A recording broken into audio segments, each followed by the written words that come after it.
Hi everybody, we're back. It's Brian Caney and Scott Hards for episode 6 of Hobbywire. We've done this 6 times already. Yeah, wow, where does the time go? Bam, 6 times. Yeah, of course, a lot of the podcasts I listen to, they're like on episode 720 or something, so... Well, we're young then. Shouldn't be tooting my horn too loudly yet at this point. But of course, we hope everyone is here for episode 720 when we get there. Yes. We got a lot of cool stuff to show off today, so let's just dive right in, shall we? See some of the boxes here, but we're going to start out with something that's cleverly hidden off camera. Yes. Go for it, Brian. Okay, we got a couple of helicopters from Micromir's brand AMP. Now, I've really been getting into helicopters a lot recently, and right when I was getting into them, Micromir, their AMP brand, has been coming out with some really super detailed kits of some early 50s helicopters. This is the Piasecki HUP 1 and 2. So it's AMP, it's not AMP. It's AMP? Well, it's your choice. Do whatever one you like. I think it's AMP, but it's a Micromir brand. It doesn't say Micromir anywhere on the box. It might in the small print, but yeah, one of our very favorite brands that comes out with a lot of cool stuff. And so the Piasecki, this one actually came out first. The HUP 1, which, why don't we just say HUP? The HUP 1. The HUP 1. The HUP 1 and HUP 2. HUP. Yep. It can be built as the Army Mule version, which is the Army version, as you would guess, Army Mule, or the Navy Retriever version. And this one looks like more of a Navy version there. The main difference is it's got these big horizontal and vertical stabilizers on the tail, which the later HUP 1s and HUP 2s did not have. Okay. Now this was a cool helicopter. It was the first helicopter to have autopilot. Isn't that the first helicopter? Because it's looking pretty primitive to me. It was right around there. It's 1952, I believe, is when it was early 1950s. Right. And it was the first helicopter with autopilot and the first helicopter to pull off a loop. You don't my goodness. You don't think a helicopter's doing loops. Well, I've seen it happen, but definitely not in helicopters that look like that. Yeah, only Blue Thunder. I think he did it in Blue Thunder, didn't he? Yeah. Also, I think I've seen recently at one of the Formula One events, they had like a helicopter doing, or something? Where they had a helicopter doing loops and barrel rolls over the track before the race, But yeah, so if you like early 50s helicopters, it was back when helicopters were just getting started. These weren't turbines or jet powered. These were, probably stuff. Engines? Yeah, pulled out of what, Wildcats and Hellcats, that big the Wasps or whatever. Right. Pratt & Whitney, yeah. R2800. Sit right in the middle. I think it kind of split the fuselage in half with the big engine in the middle there. Wow. But yeah, early helicopter with the twin rotor, tandem rotor design there. Now these aren't particularly cheap, but they are very, very detailed. They're 7,400 yen, and these are both on sale now. You get them at HLJ. Okay, well, can we take a quick look? Yes. Well, let's look at the HUP 1. So you can see an idea how big it's going to be when you build it. Yeah. So yeah, it's about the size of like a Corsair kit in 48 scale or something. Sure, a nice fuselage like there. Navy used these a lot for, speaking of Corsairs, when you put a Corsair in the drink, this pulled the guys out. Oh, okay. Yeah, the rescue helo on the aircraft carriers and whatnot back then. So yeah, it's a great kit. Yeah. Lots of detail, lots of small parts. I was going to see if it had etching parts in there, but I do not see any. But check it out. All right. Decal variations. So, 2 helicopter kits of the. Now I had to look this up, and you know how I looked this up? I went on YouTube and found some old training videos from the 50s.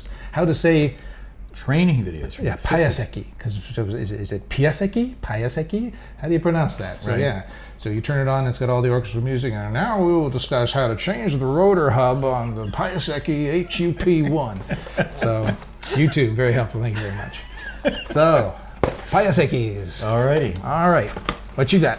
What have I got? I got a boat, and it's been in the foreground here, everybody, so you've already seen it. I've got the USS Cleveland. This is another great new kit from Very Fire. Very, very. We've already talked about the story of why the company's called Very Fire, didn't we? Have we? have we shown a Very Fire kit? In their early days, let's just say they had a Very Fire in their offices. First floor, big fire, Very Fire. Wow. But yeah, this is much danger. A brand new kit, photo etched, just whipping out the hull here, in 350th scale of the Cleveland. And I'm assuming you can probably build almost any of the vessels in the Cleveland class. Weren't there like a million of them? The namesake of them. Yeah, the Cleveland was something they started building during World War II. Right. and they ordered like almost 60 of them, only ended up building about 30. War ended? The war ended. One of the characteristics of the Cleveland class, not as a physical vessel, but historically, was that they all had very short lifespans because the war ended. They didn't need them. They had dozens of them, and it was like we're done. The Cleveland itself only saw 7 years of service before it was mothballed and then eventually scrapped. It did see a lot of action during that time, but yeah, they didn't have the long. Sometimes you see 30, 40-year service histories that a lot of American vessels have. These were basically, once the war was done, they were done. A little bit of service in the Korea, and that's about it. I think the Cleveland itself was only in service from like 1942 to 1949. Right. And I'm not sure, but maybe the Navy started moving towards more missile frigates after this, so the big gun light cruisers weren't needed anymore. Yeah, but I'm taking a look at the parts here, and as usual, they seem to be really, really nicely molded, very sharp. Individually molded barrels on the big guns so that you could have the barrels at different elevations if you wanted to, instead of the usual, all or nothing sort of positioning.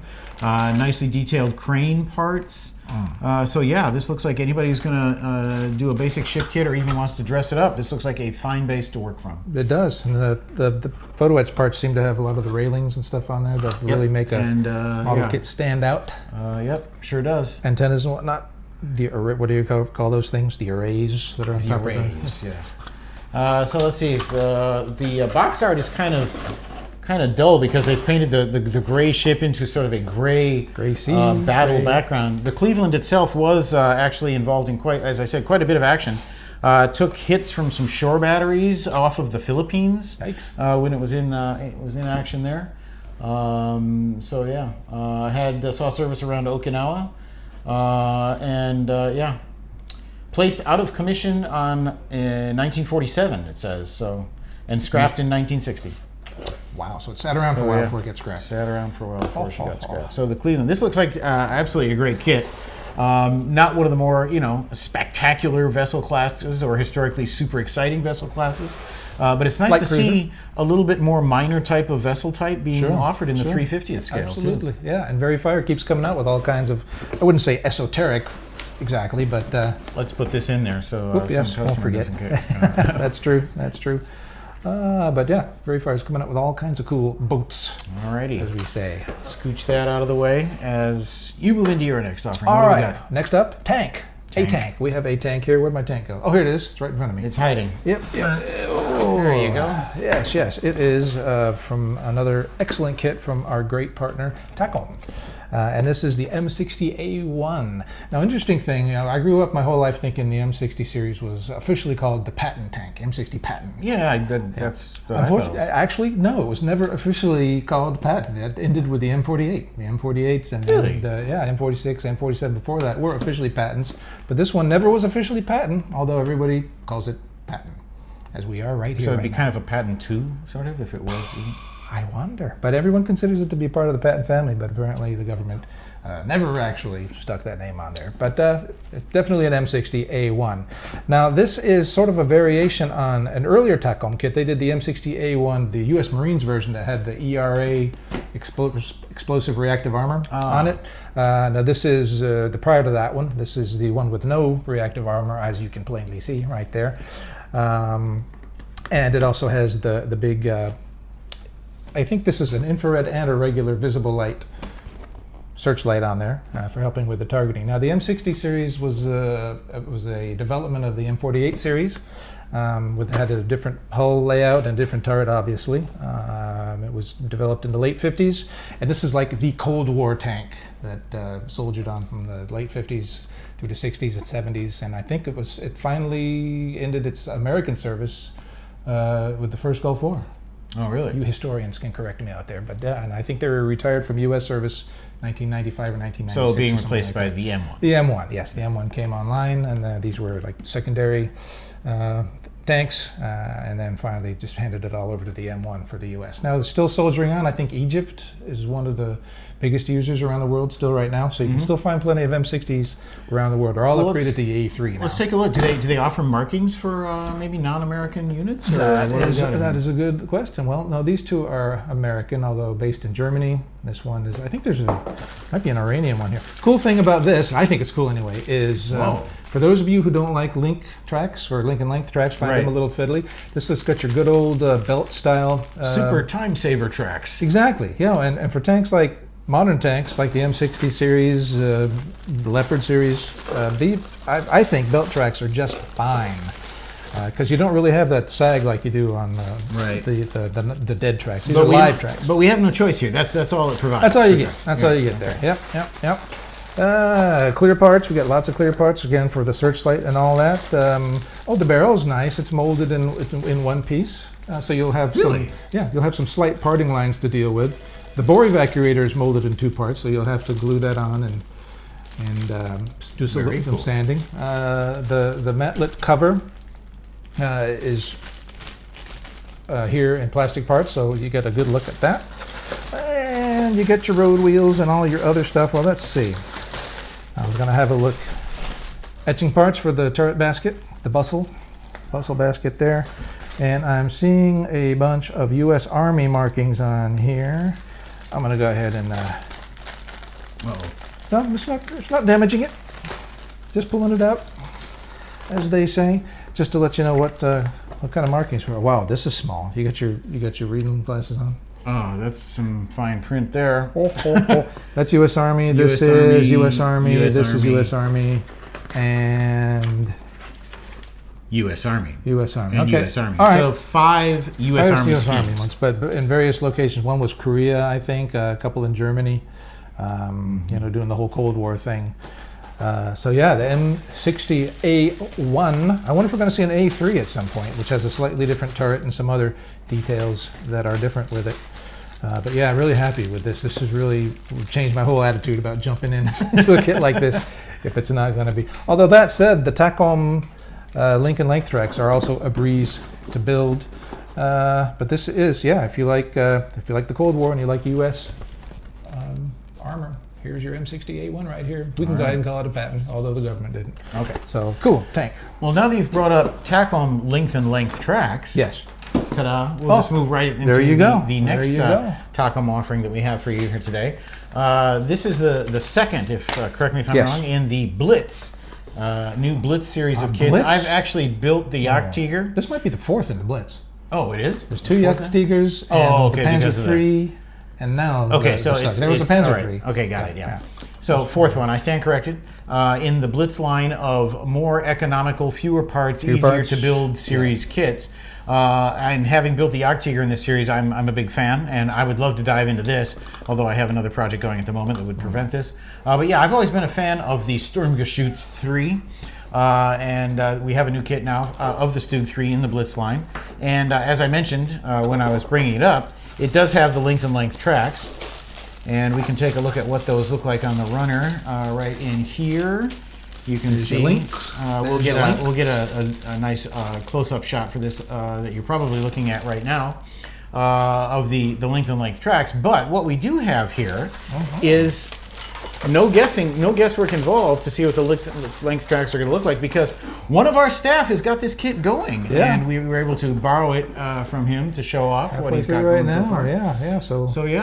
This is an in-progress version of the new Blitz StuG 3. He actually brought it in all stuck on here like that. So he put the road wheels and return rollers and sprocket and idler, just pressed them onto the kit, and then put the link and length tracks on there.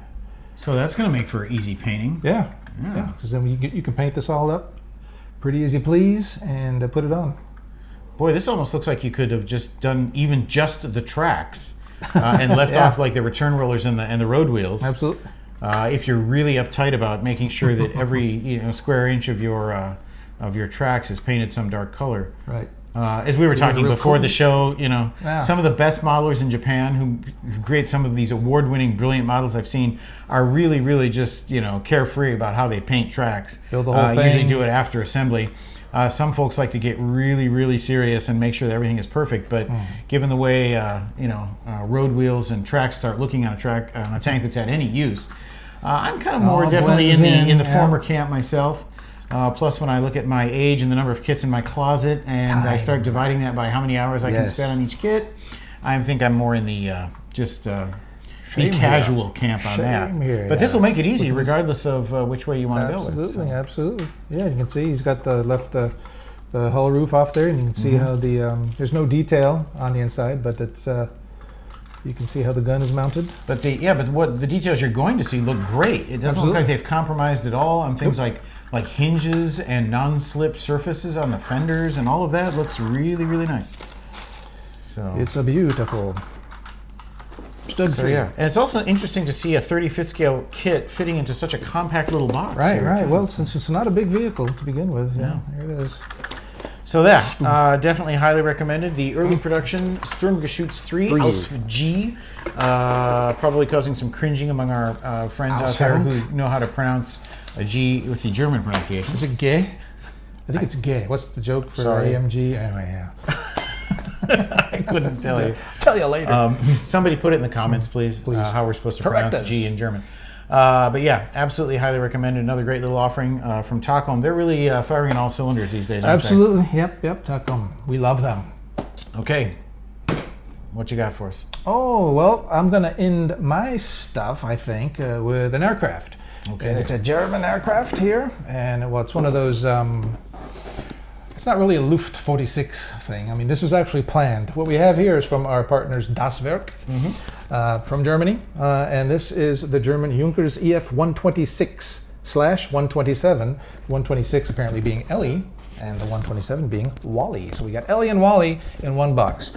And it says it's a 3-in-1. Well, I only see 2. Well, because you could have different engine combinations. We got it was a pulse jet. It was planned to be a pulse jet powered cheap and easy fighter. They were just going to build tons of them. This looks like at the 8th Air Force apparently. This looks like the V1 and an HE-162 Salamander got together after a party, and 9 months later we had... Good observation, I would say. Yeah, because you got I think there was a lot of wood involved because it was the end of the war. Right.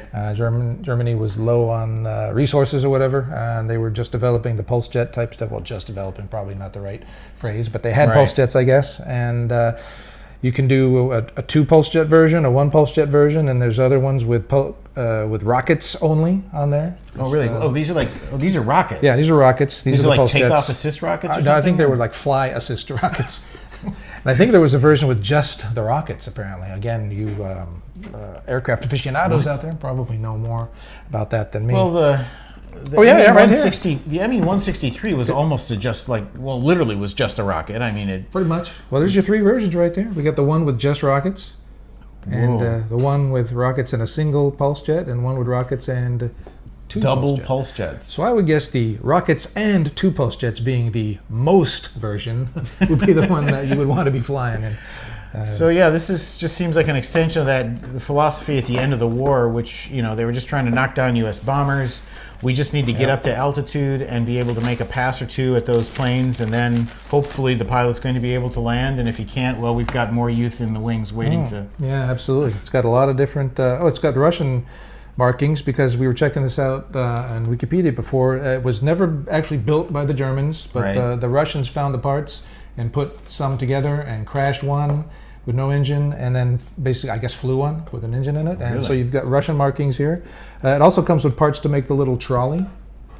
So is this one of those things like the Comet that did not have landing gear? It was a skid? Well, it has, you can see there it's got the skid. It had it's a deployed landing here. skid. So, oh boy. Yeah, so returning was not big on their priority list, I guess. Just get up there, shoot something down, and then this hopefully actually make isn't it back. all that different from the Japanese kamikaze philosophy, is it? Coming back is just kind of secondary. Yeah, but made an effort to bring it back down. But yeah, this is super crisply molded. Yeah, lots of pulse jets. Say all the snarky remarks we want about the actual aircraft itself, but the kit looks to be fabulous. Yeah. Yep, it's got Russian markings in here, German markings, of course, for Walli and Elli, and just a fantastic Wait a minute, this looks really big. What's the scale? It's on this? 32nd. Oh, it's 32 it's scale. 1/32. Okay, Yes. so yeah. Forgot to mention that. Very important detail. Yeah, I was gonna say this definitely doesn't look like for that little airplane a 1/48 scale. Oh my gosh, this is cool. Look at all the rockets and gun pods, and you can make like a seriously heavy hitting. Yeah, you just want to shoot up to above like a B-17 formation, and then just come down, rockets blazing, and then go home. Basically, let them right? have it. Yeah, yeah. Wow, this is this instruction booklet itself is an enjoyable read on its own. Yeah, this looks like it took a page out of the Wingnut Wings playbook. Yeah. Who certainly set the bar very high. Wow, very nice instruction. Yep. Good work to the guys over at Das Werk on this instruction. Good work, das Werk. And everything I'm seeing online about this kit is it goes together like a dream. Easy to build. It's 32nd scale, but it's not too big because it was quite a small aircraft to begin with. And people are really enjoying building it. And we have credits on the back page showing the 4 individuals who were responsible for bringing this kit to you. Our friend Harold and Alex and Pete. And I don't know the other gentleman. Maybe He's the artist. Artist. Felipe Rodna. Definitely know Harold and Alex. Hi guys. Thanks. Good work. That may Super sweet. I've got so much in 1/48 on my shelf. I'd almost kind of like to have a 1/48 version of this kit. Yep. Who knows? Maybe they've got 1/20. Could be. All right, so we got the Elli and the Walli there, and that's it for my presentation. Well, we have a very spectacular kit that I knew we had a version out from before, and when I learned more about the kit since then, I've become a much bigger fan. This is the Mung Kawasaki Ninja H2. Now, the Mung had previously released the racing version. H2R. The H2R, yes. The racing version of this kit. And this is the street legal version, or the street version of the same bike. Right. And this is an amazing piece of technology. This is almost getting to like Bandai level kit molding technology here. They call it the pre-colored edition. Pre-colored. But it's not just a question of having all of the various runners molded in appropriate colors. We've got like parts here.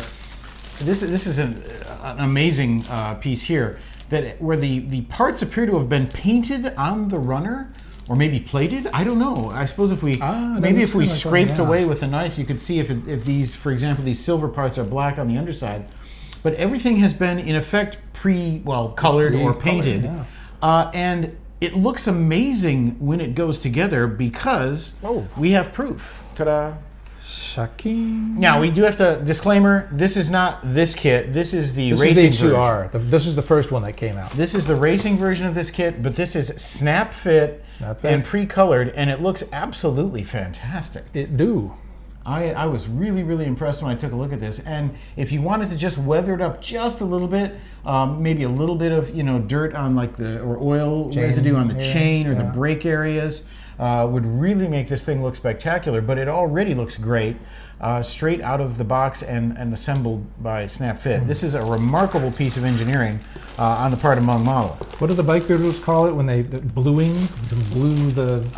When the heat from the heat from the exhaust starts to cause the chrome to change colors. Yeah. This is just one sheen of chrome here. So it looks fresh from the factory. Right. Now, one thing I'm never going to be able to do is get this back in the box, probably, but because it's back full of parts. Very impressive. Like they even have the body color trim on the inside of the wheels. Is marked and everything ahead of time.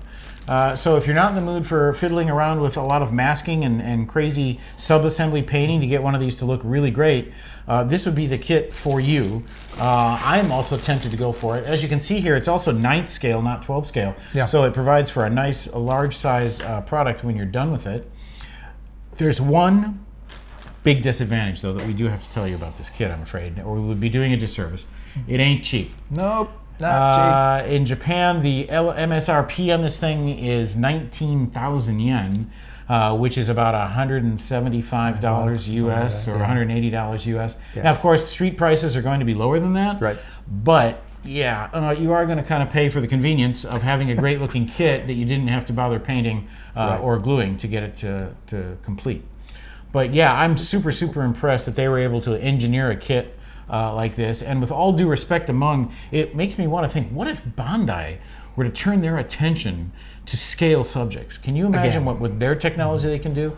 Yes. I know maybe a lot of the folks who watch this podcast aren't into the science fiction or the robots, the Gundam stuff, but just for the experience, if you've never tried one of Bandai's Gundam kits, I can't recommend you more to try one of their real grade or perfect grade kits.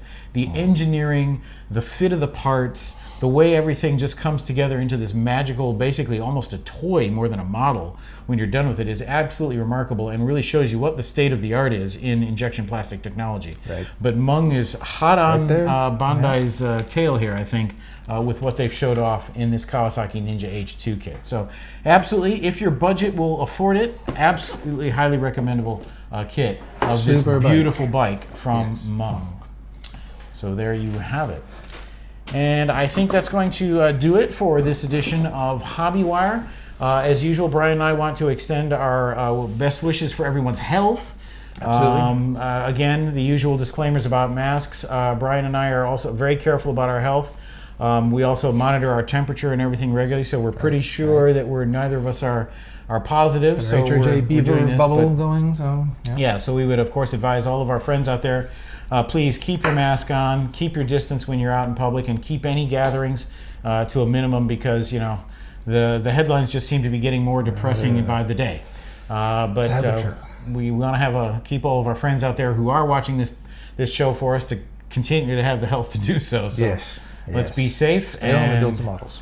and get a lot of great models built, because if you are quarantining, as a lot of us should be, never been a better time to get a lot of scale modeling done. That's right. So we'll see you all next time, all right? Stay safe. Stay safe.